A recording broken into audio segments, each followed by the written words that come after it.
Hey guys, it's Peter, and welcome to my channel, Peterisms, where I tell stories of my life and just little things that I've learned as I've grown into the person that I am today.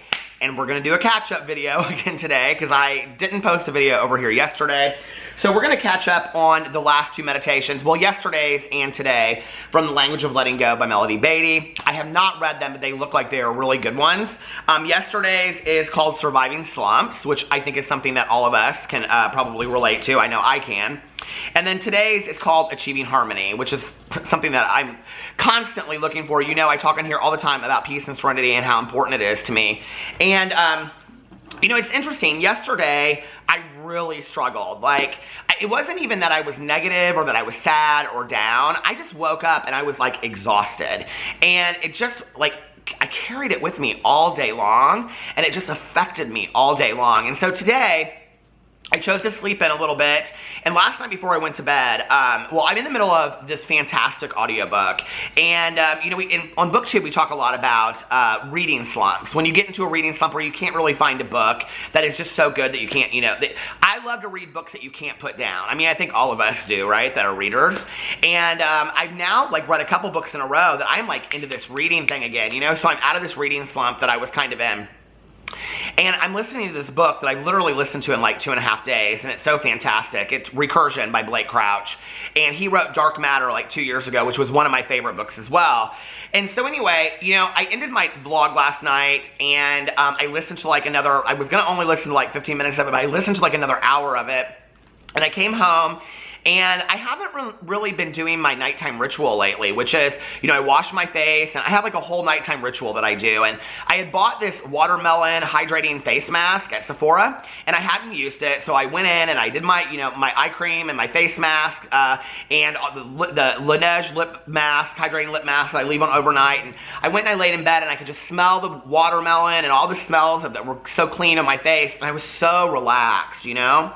And what I realized when I got up today, because I got up today and I, you know, took it all, washed my face and did all that kind of stuff and got some water and took the dogs out, and then I went and got a cup of coffee and did my prayers, my meditations, my gratitude list this morning.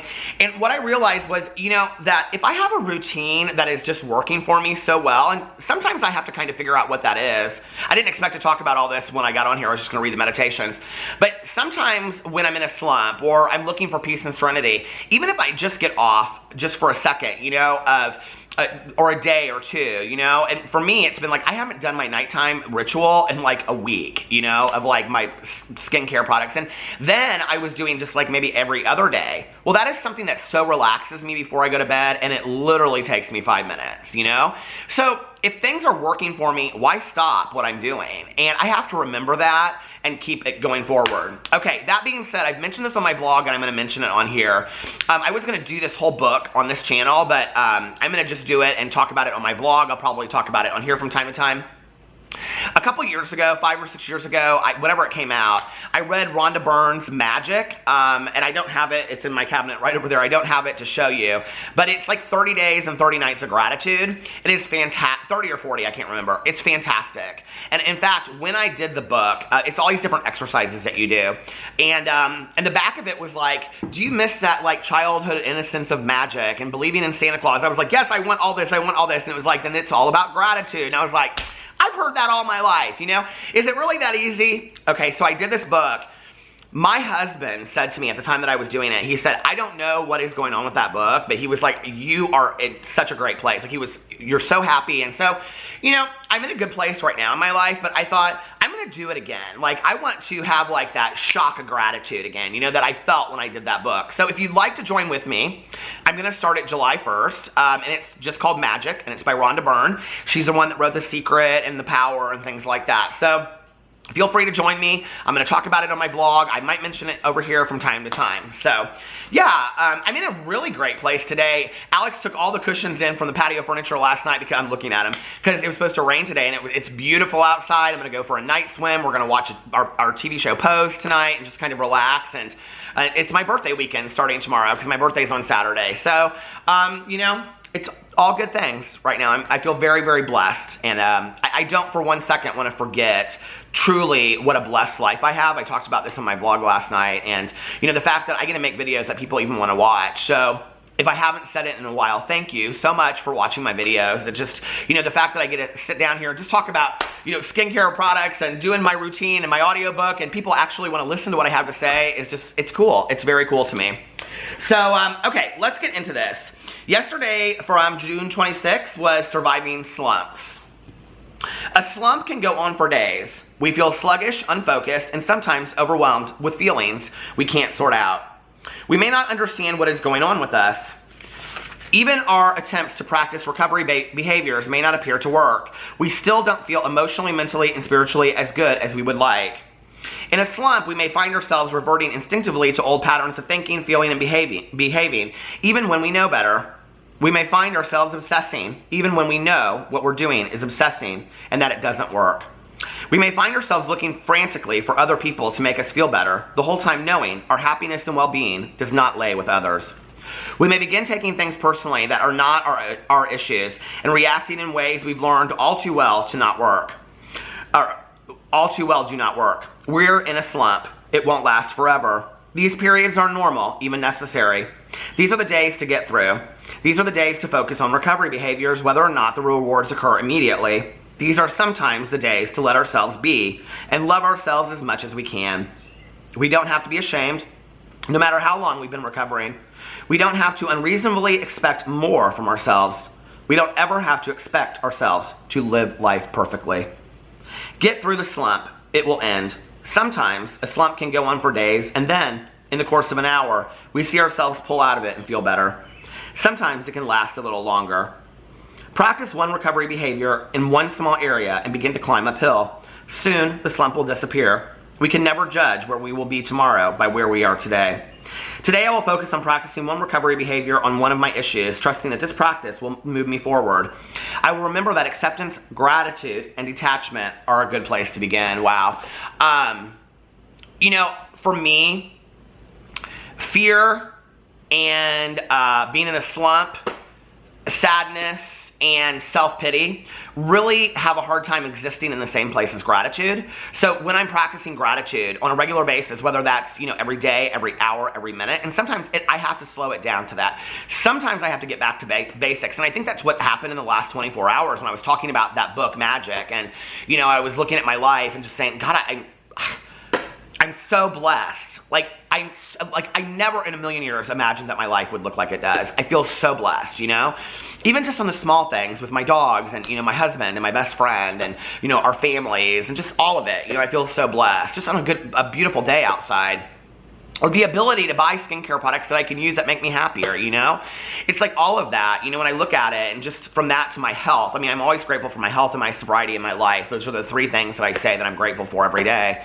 But for me, all of that negativity has a hard time existing in the same place as gratitude. So for me, a lot of it is going back to a place of gratitude, of really looking at those things in my life. And when I was in early recovery, I was told to make a list of those things that I would lose if I went back to using again, and that's carry that list with me, and that when I was thinking about using, to pull out that list and look at it. And that was such a profound action for me, right? Even though I thought it was silly at the time. But, I think today to do the same thing, and I maybe need to do that. I don't know, to think about, when I'm in a slump, or when I start taking my life for granted, or when I start taking the people in my life for granted, or, the blessings that I have. What will I lose if I take that stuff for granted and I move away from gratitude? And I think that's something that I can learn today from all of that. What a fantastic meditation, We all get in slumps, and I think it's hard. And I think a lot of times, I think the hardest thing is, excuse me, I need to get some coffee. I think the hardest thing is that we get into justified slumps sometimes, where we're going through a breakup, or we're grieving the loss of something that's passed, or grieving the loss of a work relationship or a friendship or whatever. And listen, I'm not really big into justifiable emotions like anger, but those are justified situations of being in a slump. And I think sometimes we have to allow ourselves to just sit in the slump, sometimes for me, it's been really good to just kind of, yesterday I had no idea what was going on with me, but I literally, I talked about this in my vlog, I came home and I laid on the couch and I was like, I really don't want to do anything. I wasn't sad, I wasn't down, I don't know, and it wasn't like I was physically tired, I just was emotionally tired, and I had no reason to be emotionally tired, you know what I mean? So I don't know, but I think sometimes we don't even know how to take care of ourselves in those moments, so it's okay to sit into a slump. But I remember when I was going through a hard time with my ex, and I was working in the treatment facility that I worked in, and you know, it had been 2 or 3 weeks, and I was coming in every day, and I was in a slump. I was in a horrible slump. Things were not great with us, and I was bringing it into work. And she called me into her office, and you know, I had the ability to have this supervisor that always saw me where I was, you know, like she knew that about me, and she always could see where I was, and she was not just work stuff, but like personal stuff. And she said, "Can I talk to you for a second?" I said, "Yeah, sure, what's going on?" And she said, "You know, you seemed really down lately." And, you know, we were all close, so she knew like some of the stuff that was going on. And she said, "Do you need to take some time away?" And I said, I think I might need to take like, you know, a couple days or a week off. And she goes, okay. She goes, "How much time do you need off?" And I said, and I at that time had accrued like a lot of personal time. And I said, "I think I need a week. I think that's good." And she goes, "Are you sure that's all you need?" And I said, "Yeah, I think so." And she goes, "So I'm going to say this, and I don't mean this to be harsh." She goes, "You go take your week and do what you want to do." She goes, "But when you come back, I need you here." She goes, like, I depend on you. I need you here. So go take, if you want to take 3 weeks off, go take it off, because at least I know that when you're coming in here next time, you're going to be here, right? And I think that's it, is that sometimes we don't ask for what we need. Sometimes we need to just sit in a slump and figure out what's our next move. But then I also need to put a time limit on that for myself, right? Like I need to say, okay, I'm down. If I had woken up today and I was like, I'm down again today, and then I woke up tomorrow and I'm like, I'm down again tomorrow, first thing I need to figure out is what is going on with me? Like, where is this slump rooted? Like, what is going on? And then the next thing I need to say to myself is, how long do I want to sit in it? Okay, am I okay to sit in it a week, 2, 6, whatever, right? And then start reaching out to people like my sponsor, my counselor, things like that, and say, what do I need to do to move past this? Like, tell me, give me action to move past this. And by and large, people always tell me gratitude. You know, you need to be grateful for the things that you have in your life to get you out of the slump. And it works for me a lot of times. You know, gratitude for me is an action today. All right, let's read the next one, Achieving Harmony, which is probably a great follow-up. Oh, God, it's so long. I'm sorry. Achieving Harmony, June 27th. When a pianist learns a new piece of music, he or she does not sit down and instantly play it perfectly. A pianist often needs to practice each hand's work separately to learn the feel, to learn the sound. One hand picks out its part until there is a rhythm and ease in playing what is difficult. Then the musician practices with the other hand, picking through the notes one by one until that hand learns its tasks. When each hand has learned its part, the sound, the feel, the rhythm, the tones, then both hands can play together. During the time of practice, the music may not sound like much. It may sound disconnected, not particularly beautiful. But when both hands are ready to play together, music is created. A whole piece comes together in harmony and beauty. When we begin recovery, it may feel like we spend months, even years, practicing individual, seemingly disconnected behaviors in the separate parts of our life. We take our new skills into our work, our career, and begin to apply them slowly, making our work relationships healthier for us. We take our skills into our relationships, sometimes one relationship at a time.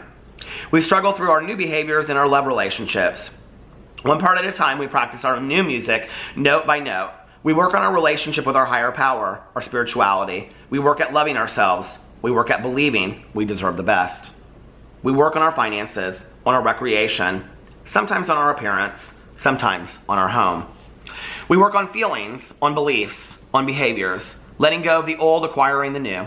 We work and work and work. We practice, we struggle through. We go from one extreme to the other, and sometimes back through the course again. We make a little progress, go backward, and then go forward again. It may all seem disconnected. It may not sound like a harmonious, beautiful piece of music, just isolated notes. Then one day, something happens. We become ready to play with both hands, to put the music together. What we have been working toward, note by note, becomes a song. That song is a whole life, a complete life, a life in harmony. The music will come together in our life if we keep practicing the parts. Today, I will practice my recovery behaviors through the individual parts of my life. I trust that one day, things will come together in a full, complete song. I trust that one day, things will come together in a full, complete song. You know, they talk about she talks about recovery in this book, and you know, she's really talking about recovery of the soul, recovery of yourself, whatever, recovery from addiction, you know, whatever. But, you know, I've been sober for over 24 and a half years now, and I still feel like on a daily basis, I play that song and one note is out of key. You know what I mean? It's always like I'm not getting something right. But I think the thing is that I'm open now to the mistakes of the song. I'm open now to listening closer to what note is out of tune and being like, okay, like this is going well, this is going well, I learned from this situation, I learned from that situation, ooh, I messed up that situation again. Okay, now I need to focus over here. And then when I get this one right, it's like, okay, this note's out of tune, and it's like I need to focus over there. And I think that's really acceptance of life, you know, accepting that I'm not going to ever be perfect. I'm never going to be a perfect version of myself, and I'm going to always be working on something. I don't know that I'm ever going to have that completely harmonious song. I just don't. I've accepted the fact that I may not. I may never have that completely harmonious song, even if I live to be 180, which we all know I'm not going to be, right? And I don't even know that I would want to live to be that old. But I don't know that I'm ever going to get to the point where I feel like I'm playing all the parts perfectly.